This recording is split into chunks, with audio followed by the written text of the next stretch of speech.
And it's a big Wednesday for us as well. President Trump touching down in China after taking aim at North Korea.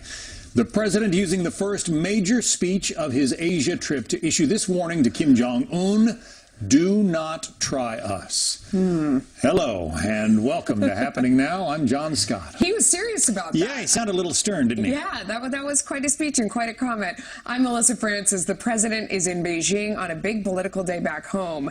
Democrats putting some much-needed points on the board, handily winning 2 governor's races. Phil Murphy defeating Kim Giordano. Wait, I can't say her last name. Thank you, guys. In New Jersey, well, she lost. Oh, there you go. And in the swing state of Virginia, Ralph Northam was beating Ed Gillespie by a wide margin there. We thought that one might be closer in the last hours. Some are calling this a referendum on President Trump and his rhetoric. We need to close the wounds that divide and bring unity to Virginia. Whether you voted for me or not, we are all Virginians, and I hope to earn your confidence and support as we move forward. Tonight, we declare the days of division are over. We will move forward together. This is exactly who we are, New Jersey. We have each other's backs. To believe in each of us is to believe in all of us.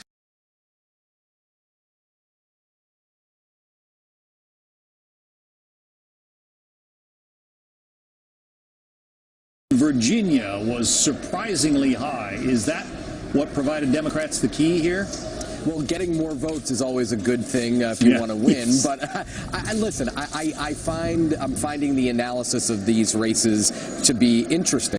You can't make grand pronouncements about the national political mood based on a couple races in a couple states. I will concede that. But in 2009, when Republicans won in New Jersey and Virginia, it was widely accepted that that was a commentary, a reaction to President Obama after his first few months of governing. So I think we can make a similar statement about these 2 races in Virginia and New Jersey. And more concerning for Republicans and Republicans that I've spoken to over the last couple hours is in places like Henrico County, Virginia, which is the wealthy suburbs around Richmond, along the Republican stronghold of where Eric Cantor was from, and Dave Bratt of Virginia went Democratic in both the state house and the county level. So this should be concerning to Republicans. If Republicans don't want to be concerned, that's their own issue. But most analysts that I've spoken to this morning say this could be problematic. Is this a repudiation of President Trump? I don't know if it's a repudiation. I think you can't ignore some fundamental realities. The president's approval ratings across the board are not great. But listen, it's a long way until 2018. We're a year away from the midterm election. And we'll see the impact of the president, and if the Republicans could get tax reform through, if they could repeal the health care law, if they could do an infrastructure bill, that they believe those are good things for their prospects in 2018. We have some polling information out from Virginia about what people were thinking as they went to the polls here. I want to put these numbers up on the screen for you.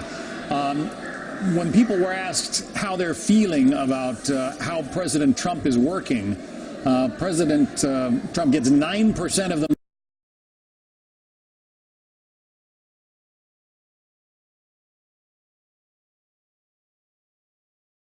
Number overall, 34% is scared. If you're feeling that way about your president nationwide, well, these are Virginia numbers, but doesn't bode well for his political coattails, I suppose. No, it probably doesn't. I mean, listen, midterm elections are automatically harder for the president's party, as we saw in 2010 when Republicans swept through and got the majority in the House. But I think those numbers would be troubling to the White House. I haven't spoken to them. They are in China. But those do mirror the kind of 30% approval ratings that President Trump has nationwide. And listen, with all caveats, right, the polling was not incredibly accurate last time around. So we have to view polling skeptically at times. But if I were the White House, and many Republicans up here are concerned, and they want to seek to localize congressional races and focus on the member of Congress and not the president. Democrats have had something of a circular firing squad going on in their party in recent days with the Donna Brazile book and the accusations about the Clinton campaign. But Republicans are going to have to do some soul searching as well, because although President Trump carries the GOP banner, he is his own peculiar kind of Republican. And I suppose there are going to be a lot of the, Jeff Flakes type on Capitol Hill who are going to be wondering, do you endorse this president even more and go with his agenda, or do you battle him some? To addressing those two thoughts, number one, Democrats are still talking about 2016, which is not something they want to be talking about in almost 2018. Number two, Republicans have long been comforted because their internal polling shows that they view President Trump as his own entity and Republicans as their own entity, meaning the Trump brand is not the Republican brand. That's what the internal party polling has shown so far. We'll see if there's bleed, and this election result would seem to indicate that there's bleed. But I just want to make another couple points. The Manchester, New Hampshire mayoral race went to a Democrat for the first time in 14 years, highest turnout in a decade. Maine voted to expand Medicare with 59% of the vote. Those are two harbingers that would not appear to be good signs for Republicans. Hard to believe it was 1 year ago today that we Politics voted. Moves quickly, right? Yeah. Things have changed a lot in a year since President Trump was voted into office. Jake Sherman from Politico. Good to have you on, Jake. Thanks. Another Democratic victory to tell you about in Virginia last night, making history.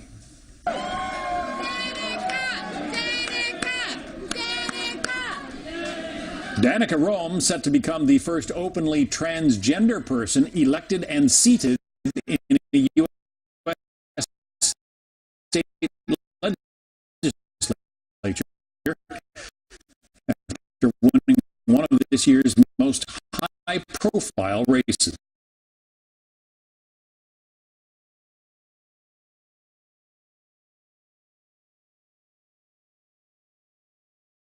Is now more inclusive than it was before this election. Roem unseated Republican delegate Bob Marshall in last night's election in Virginia. He once described himself as the, quote, chief homophobe, and sponsored a bill earlier this year that would have restricted which bathrooms Roem and other transgender people could use. So right now, China is rolling out the red carpet for President Trump. The honor guard greeting the president and the first lady at the airport in Beijing. The visit is expected to focus on trade as well as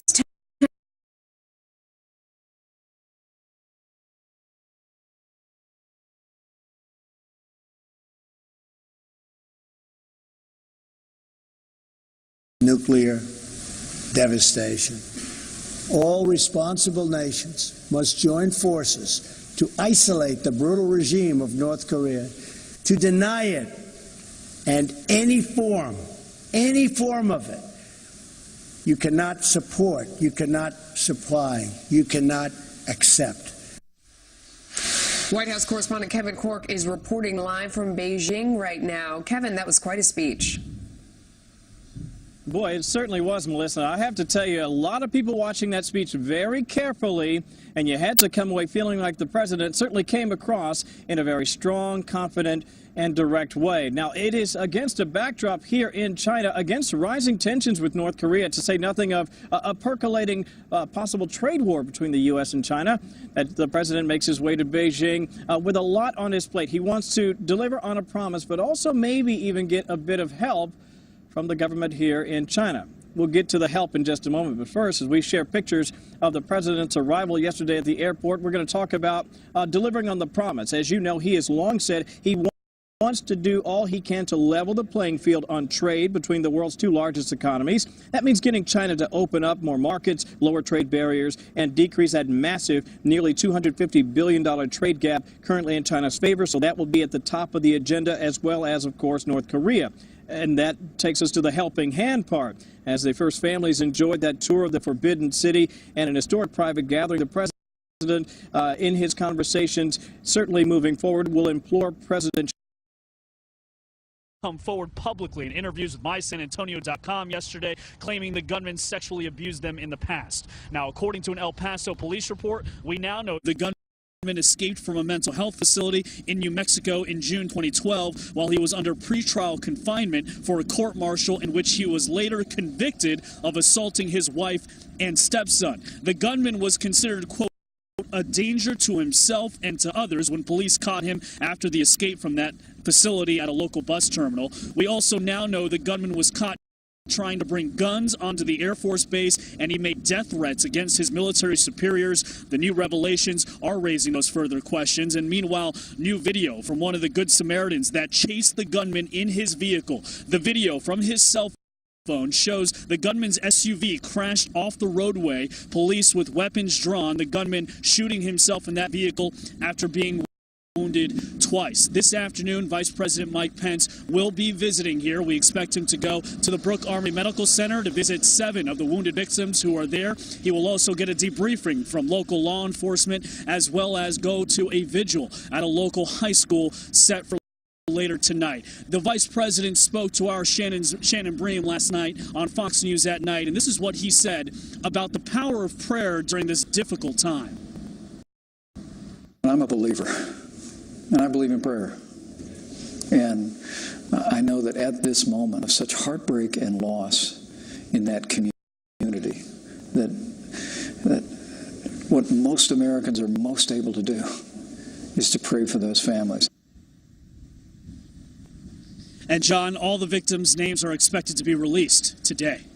As you say, the warning, the signs that were missed. And what a terrible part of this story.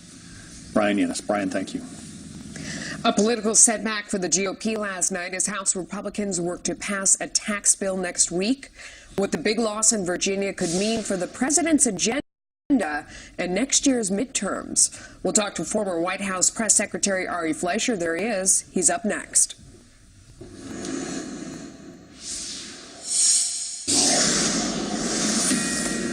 Fox News alert, lawmakers now weighing in on 2 key races last night. Voters in Virginia and New Jersey choosing Democratic governor.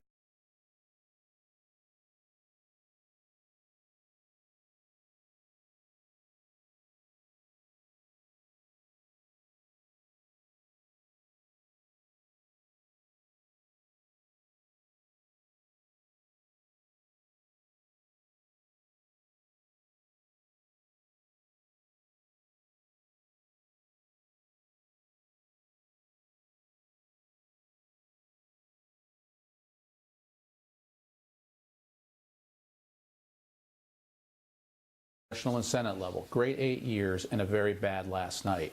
I think you have to be a little bit guarded about how much you interpret last night in 2 states basically where you had races, several local races throughout the country, into what it can mean nationally. But no question, Democrats came out in huge numbers yesterday in the races that did count. And if they have that kind of enthusiasm going into 2018, it's going to be very tough sailing for Republicans. Michael Steele, the former chairman of the GOP, said that Republicans have to get more accomplished, have to put more on the table so that they can point to their accomplishments and not get bogged down in people's thoughts about the president's Twitter account. Do you agree? Exactly. Listen, if you're a congressional Republican and you're worried about what happened last night for your re-election, the number one thing you need to do is pass laws. Do your job.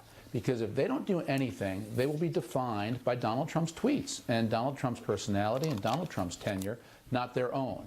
So if you want to take matters into your own hand and control your own fortune, your own future as a member of Congress, then do your job, pass tax reform, get that done, try to come back to repeal Obamacare. I would love to still see comprehensive immigration reform done. Those are the things that people expect Congress to do, and if they do that, Congress's approval numbers will go up, individual congressmen's numbers will go up. That's called governing, and that's what they need to do. What do you think about President Trump suggesting that Ed Gillespie did not endorse him enough or didn't follow the Trump plan? Look, I think both parties are going to go through a very unsettled period for the next at least one election, probably 2. I think some Republicans are going to run full core Donald Trump style races. Others are going to do what Ed did and try to thread the needle. And I think you'll see a third group that's going to totally reject Donald Trump and try to run as people, Republicans, who are not for Donald Trump. On the Democrat side, you're going to see a similar fissure. It's going to be really the left-wing Democrats, the Bernie Sanders, Elizabeth Warren wing, against a more moderate wing of the Democratic Party. Both parties are under tremendous strains, and there is no one way to define either party right now. So much is being focused on this Virginia race, but it did not turn out to be as close as the polls suggested that it would be. Over the weekend, the Real Clear Politics average was about 2 points. It was almost 10 between the Republican and the Democratic candidate. What does that say to you? Well, this should be a massive blinking red light for Republicans. And every time I hear a Republican say, but the polls got Donald Trump numbers wrong last time, so probably he's doing stronger than you think. Maybe he's doing a lot weaker than the polls show this time, as we saw in the Republican race. So Republicans need to wake up from last night's results and take a look and say, if we have a very unpopular president at the top, which by all historical measurements Republicans do, what can be done about it? And that means do their jobs, pass laws for the president. Here, and whether there are any lessons from the elections in it. Ari Fleischer, Ari, good to have you on. Thank you.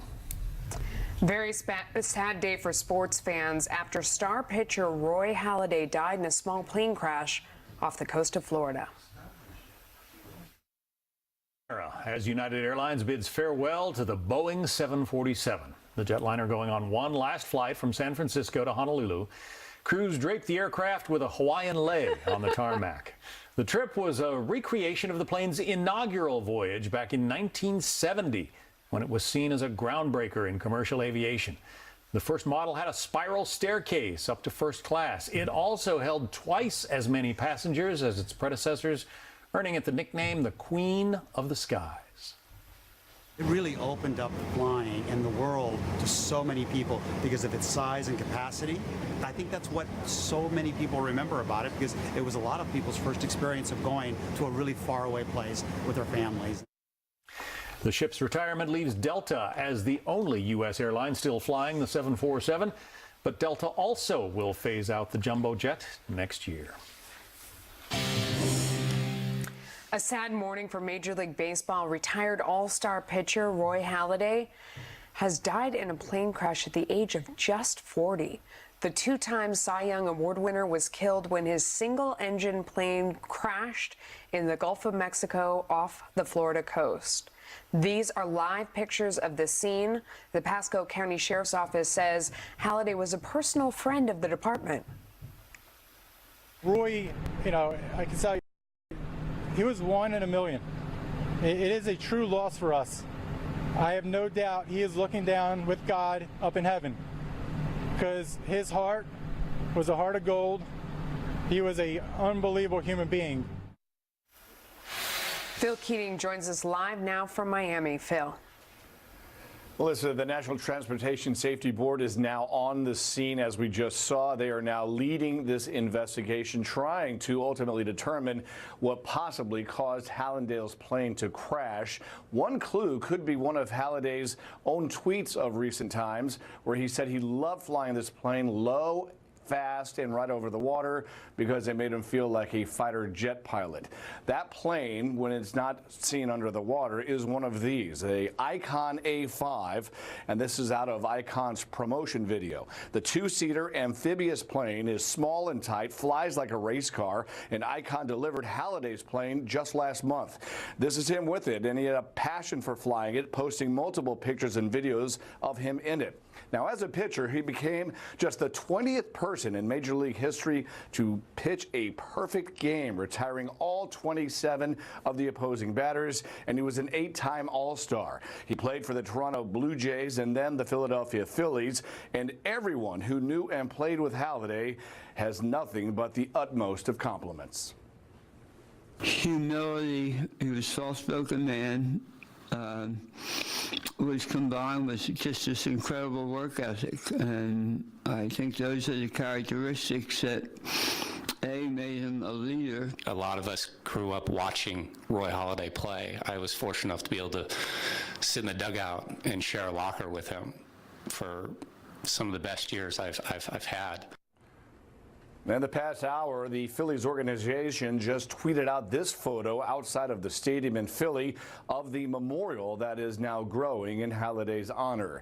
His plane crashed just after noon yesterday in shallow Gulf of Mexico waters not far from where Halladay retired northwest of Tampa. The sheriff says there was no mayday call and that the ace pitcher was flying alone. Roy Halladay leaves behind a wife and 2 children, and it is said that he is very likely to be a future Baseball Hall of Famer. And Alyssa. What a sad story. All right, Yeah. Thank you. After winning the Cy Young in 2 different leagues, you can bet he'll be in the Hall of Fame. House Republicans on Capitol Hill finishing last-minute tweaks to their tax bill. They're aiming for a vote on the House floor next week. A live report from Washington on that. Plus, what last night's election results could mean for the rest of President Trump's agenda.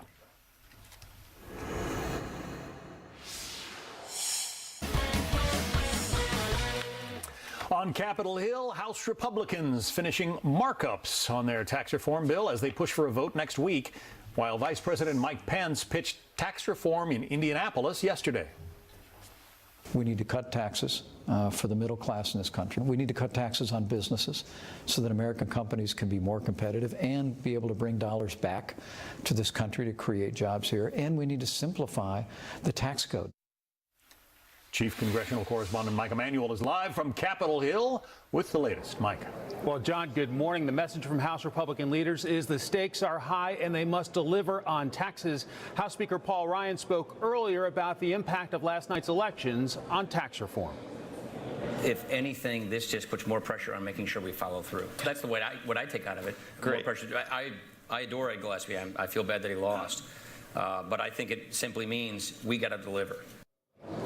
This is day 3 of the House Ways and Means Committee's work on the Republican tax reform plan. This session is expected to go until late night tonight. Chairman Kevin Brady wants the tax reform package approved by Ways and Means tomorrow. One line of attack from Democrats today is blasting a proposal to eliminate the medical expense deduction while scrapping the estate tax, which they argue benefits the wealthiest Americans. New York Democrat Congressman Joe Crowley is trying to turn up the pressure on Republicans, warning they better get tax reform done or else they will not return as the majority party in the House. Crowley suggests this issue could have a huge impact on the 2018 midterms. A key Senate Democrat says after last night's elections, perhaps there will be a willingness to negotiate on tax reform. The last 18 hours, Senate Democrats told the administration and the president that tax reform can be bipartisan if you focus on the middle class. And that's what voters demanded last night. Democrats hoping they will have some leverage after last night. Republican leaders are hoping their members will feel more pressure than ever to get this done. John? And Mike Emanuel. Mike, thank you. Sure. So exit polls indicating what may have helped Democrats win governor races in Virginia and New Jersey last night. A Fox News exit poll analysis shows that health care was the second most important issue to Virginia voters right after the economy. And an NBC News exit poll said 37% cited health care as a big priority for them. David Avella is chairman of GoPax. Simon Rosenberg is president and founder of progressive think tank NDN and a former advisor to the Bill Clinton campaign. Gentlemen, thanks to both of you for joining us. David, I can't help noticing number 1 on that list was the economy. And the thing that's going to make a difference in the economy is tax reform. I mean, they must really feel the pressure today. What do you think? Any Republican who sits in a district with more than 2 traffic lights has to figure out how they get to yes on tax cuts. Because in 3 months, 95% of voters aren't going to remember who the governors of New Jersey and Virginia are, but they are going to know where their member of Congress was on whether taxes got cut or not. So, Simon, I'm imagining that Democrats smell blood in the water. This tax deal is right there on the table. What is one thing that you think you could change about this bill that would make it more palatable to Democrats? I don't think that's the issue, Melissa. I think Wait, we're not going to do talking points. No, we're not. What's one thing? It's not talking points. I actually understand what they're proposing. And I don't think the Democrats are going to support a bill that dramatically cuts taxes for very wealthy people, So drives up the deficit. the estate I'm going to tax? finish. May I finish? May I finish? Well, you're doing talking No, points. I'm not doing. It's insulting that you say that to me as if I don't actually understand what I'm saying and can do my own analysis about the economy. But you're Melissa, not please. answering the question No, I I am asked. answering the question, which is Democrats are not going to support tax reform that dramatically cuts taxes on people that don't need tax cuts and prevents middle-class people from sharing in the benefits of these tax cuts while driving up the deficit. We're never going to support that framework. So if they want to move, as Senator Wyden said, to a bipartisan approach, right, we are very open to staying focused on the middle class and not driving up the deficit. Okay. That's what the Democrats want to do. Melissa, So, David, here's how you get. Hang on. Okay, so after that speech, if we want to drill down on the actual details and try and make some progress, the nut of what he just said is the overall argument. So if you're trying to actually get something done, the first thing you might strip away, maybe it's that death tax, taking that off the table, putting it back, saying we're going to leave the death tax alone. Maybe that would get more Democrats, not Simon, who's not willing to come to the table at all, but real Democrats to the table. Here's what gets Democrats to the table. Republicans getting to 51 votes. And then all of a sudden 6 or 7 Democrats are all of a sudden going to be for tax reform. Democrats are not going to help pass tax cuts unless Republicans get it across the line, and it's already going to vote for it. Democrats think that if they stop tax cuts, they can put Republicans in a bad spot going into the elections. Democrats aren't going to do one thing to pass tax cuts. If we're going to get tax cuts for the American people, it's going to be because the Republican majorities deliver it. Simon, do you want to prove him right? Are you guys not going to do one thing to pass tax cuts? I mean, I asked you for one thing. Do you want to give me one thing? No, I think, Melissa, you know, I've come on this show with you many times. You do the same thing over and over again. No, I don't. I just want you to answer the question I asked. I'm not answering the question. I'm answering the question. I know you're not answering the question. That's the problem. So the point is that Democrats are not going to agree to a tax cut plan that overwhelmingly benefits wealthy people. You already said that. Drives up the deficit. You already said but that's that. what's being proposed. So we're not going to support it. Isn't helping the argument. I'm asking you, like we're asking everyone, to come to the table and try and offer something productive. Right, Give so me the three productive- things you want the to strip productive- away. the productive maybe answer- it's the the estate tax. Maybe it's SALT. I mean, tell me what you don't like about this. We Can you be reject the specific? entire. Melissa, I just told you, right, that we reject the frame that is being proposed here. We do not agree So that you this don't is want to going work to at be all. good There's for literally nothing we in there don't that's agree. decent. We don't agree with the frame of the deal. What Senator Wyden said is what is the Democratic position, is that if the Republicans want to come to the table and work with us on tax cuts that actually really benefit middle-class people and don't drive up the deficit, we're game to do it, right? We've done it before. So, Our the party's done it tax before, cuts that are and we're in happy there to do it for the again. middle class, doubling the standard deduction, all the things Right. that are in there, you don't like any of that would help working people, Simon. You understand, right, based on the analysis, 'cause I know you went to Harvard and studied economics, that in fact, over time, a majority of middle-class people will be paying more in taxes rather than less. No, and so we I don't like, accept that math. Well, but because that's it's actually static been proven. analysis, Yeah. and I don't accept static analysis. I only Yeah. agree with dynamic analysis because when you cut, the economy is you. going to grow, and I know Good you for don't you. believe that. I know. Melissa, Good for you, Melissa. Go ahead. Democrats. Instead of us fighting, let's let David finish. David, go ahead. Yeah, sure. Democrats could start by actually being for things they've been for in the past. Ron Wyden and Senator Crapo have actually put a framework not a lot different than what the current Republican bill in the Senate is talking about. So Democrats could actually be for things they've been for in the past, and they could then get on the board for tax cuts. But right now, this is in to honor Roy Halladay. Republicans have the ball in their hand. We got to start throwing strikes. If we start throwing strikes, one, the economy is going to continue to improve for Americans, and two, we're going to be rewarded on Election Day in 2018. All right, gentlemen. Let's leave it there. You know, Simon, you and I are going to have to get a drink sometime. We can't show up and fight like this all the time. Melissa, don't worry. I'm never coming back on the show ever again, so it doesn't matter. Thank you. All right, thank you. Hey, Fox News Alert, we're just learning that a federal judge has issued a gag order in the case involving former Trump campaign chairman Paul Manafort and his business associate Rick Gates. They are charged in the ongoing Russia probe by special counsel Robert Mueller. The judge's two-page order keeps the defendants, the potential witnesses, and any lawyers from any statements to the media or public which could prejudice the case. More on that ahead on Fox.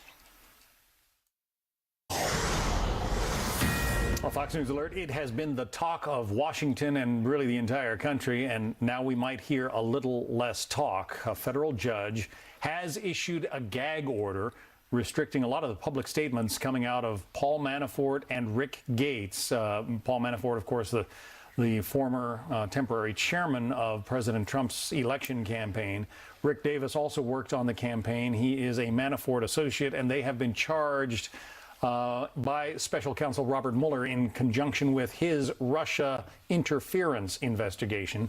The judge doesn't want to hear any more from witnesses, potential witnesses, defense attorneys, or just about anybody else involved in this case. She has signed a gag order, which goes into effect immediately, and you can imagine if that gets violated, she's not going to be happy. So we will not be hearing much from anyone involved in this case, at least if they abide by that judge's gag order. We'll continue to keep you covered on that story. So right now, President Trump is in China meeting with President Xi Jinping and urging pressure on Beijing to step up and rein in North Korea on its nuclear and ballistic missile programs. This as Trump sent a strong warning to Kim Jong-un last night during his address to the Korean National Assembly. I hope I speak not only for our countries, but for all civilized nations when I say to the North, do not underestimate us and do not try us. Michael O'Hanlon, Director of Foreign Policy Research for the Brookings Institution, joins us now. So we hear that the big ask is going to be to stop the flow of oil from China. I don't know if a lot of people know there's an 18-mile pipeline. Almost all of the crude oil that North Korea gets flows through that pipeline from China. Well, nice to be with you. And also, as you know, there have been UN Security Council sanctions that have tried to restrict that flow to maybe roughly 2/3 of what it had been. So that was the compromise that was reached back in September after North Korea's 6th and biggest nuclear test.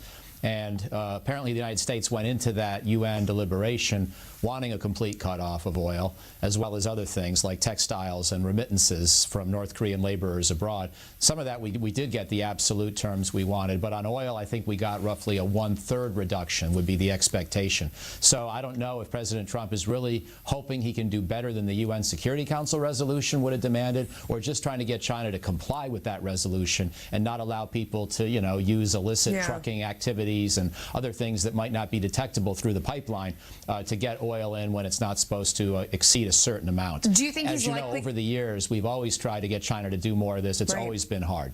Yeah. Do you think they'll do more now? Well, I think President Trump does have a potential strategy here. You know, it's hard to know where Donald Trump's tweets and just his, temperament leave off and his actual strategizing begins. But the beauty of this situation is that, no one can tell. And in other words, what I'm trying to say, people are a little scared of what President Trump might do next. And that may give him a little more leverage over the Chinese and ultimately the North Koreans than President Bush or Obama or Clinton was able to muster. But I think we also have to be realistic. The Chinese have spent a quarter century, sort of adjusting pressure on North Korea, never as much as we want, never enough to really force a deal. And so I think we're going to have to combine the attempt at pressure with a somewhat more realistic negotiating strategy. Those two things together might work. I mean, no one has solved the problem yet. They've certainly been trying, but he's there now to put the pressure on. We'll see. We're out of time. I'm sorry about that. Thank you. Thank you. Well, the markets have been hitting new records since President Trump was elected. We're live on Wall Street with what's happened over the last year. The Dow Jones down just about a couple of points right now. Hit, I guess, close to 60 records on the stock market since November the 8th, that very big day. The stock market is at an all-time high. Unemployment is at its lowest level in almost 17 years. Well, it's been 1 year to the day since Donald Trump won the presidential election in the biggest upset in decades. And Wall Street has been enjoying a Trump bump ever since, with 3 major indices up by double digits and Main Street following right along. President Trump is touting the economic achievements every chance he gets. Lauren Simonetti live outside the New York Stock Exchange, where things are a little bit down today. Lauren. Yeah, hey, John, it's unbelievable. It's been 1 year since that historic election, and Donald Trump is reminding us what he's done since he's been in office. In Asia, he's firing off this tweet: stock market at an all-time high. There's great confidence in the moves my administration is making. We're working on tax reform for the middle class, for companies, and jobs. Well, it's that promise of tax reform plus the deregulation and the other moves that we've seen that's really making your 401k, I don't know if you've checked it lately, but it's probably up well into the double digits. In fact, the Dow is up 28% since the election. 28%. That is the best election day, 1 year since election day performance for any president in 72 years. The Nasdaq's up 30%. So we've really had a remarkable year as far as your investments are concerned. We're starting to feel better about things, too. Consumer confidence is doing well. The unemployment rate, can we talk about this? It's at a 17-year low of 4.1%. So as consumers start to have more money, spend more money, ditto for businesses, we're getting that pep in our step again. You know, we can say Merry Christmas. It could be a Merry Christmas in the end with the economy on fire. 1 year since the election, John. And Apple in particular booming this morning. Oh, $900 billion. They are well on their way to being the first $1 trillion company. Isn't that unbelievable? Yeah, bigger than the GDP the of tech most. story is more of a global story in many senses of the word, but if you look at the banks and the financials and the materials, that's all the Trump trade. That's All right. tax reform, infrastructure spending. Lauren Simonetti at the New York Stock Exchange. Thank you. All right, coming up in the next hour, China rolling out the red carpet for President Trump. The president talking tough on North Korea while leaving the door open for diplomacy. Plus, immigration proving to be a big issue in Virginia's governor's race. But could it also be a point of contention between moderate and progressive Democrats?